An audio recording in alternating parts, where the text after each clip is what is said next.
আপনি কি জানেন, আমি আর লিওডিস খুবই ভালো বন্ধু ছিলাম। তো দুইজনে যখন এসএসসি পরীক্ষা দেই তখন আমি খুব ভালো রেজাল্ট করি, কিন্তু আমার বন্ধু লিওডিস খুবই খারাপ রেজাল্ট করে। তখন আমি আমার বন্ধুকে বোঝালাম, তোর পড়াশোনা করে লাভ নেই, বরং তুই কোনো একটা কাজে লেগে যা।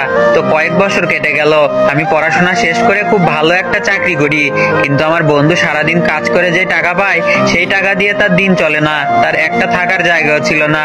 তো আমি তার ইচ্ছা পূরণ করে দিলাম, আমি লিওডিসকে একটা ভালো থাকার মতো বাড়ি কেনার টাকা দিলাম। তো লিওডিস তার বাড়ির একটা নাম দিবে, তো কি নাম দিবে সেটা সে ভেবে পাচ্ছিল না। তো সে আমার কাছে আসে, তার বাড়ির নাম কি দিবে। তো আমি লিওডিসকে বললাম, তুই সকালে ঘুম থেকে উঠে সর্বপ্রথম যা দেখবি ওইটাই হবে তোর বাড়ির নাম। আমার কথা মতো লিওডিস ঘুম থেকে উঠে দেখে তার সামনে কোনো এক পিচ্চি ছেলে ন্যাংটা হয়ে ঘুরে বেড়াচ্ছিল। তো লিওডিস সেই পিচ্চি ছেলের খালি পাছা দেখে ফেলে। তো লিওডিস তার বাড়ির নাম রেখে দেয় পাছা।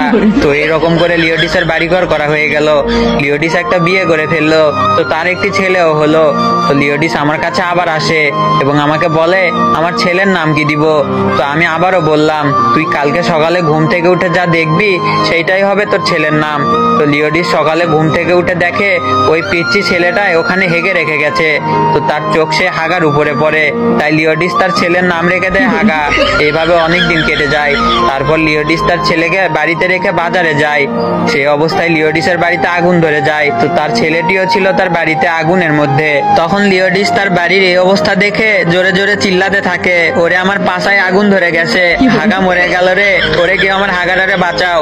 আসলে লোকেরা তো জানতো না তার বাড়ির নাম পাছা এবং তার ছেলের নাম হাগা।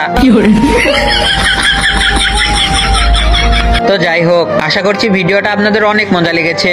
এটা দেখার পর আপনি হয়তো আপনার হাসি আটকে রাখতে পারেন নাই, আমি জানি। আর হাসতে হাসতে আপনার কি অবস্থা হয়েছে সেটা অবশ্যই কমেন্টে লিখতে ভুলবেন না।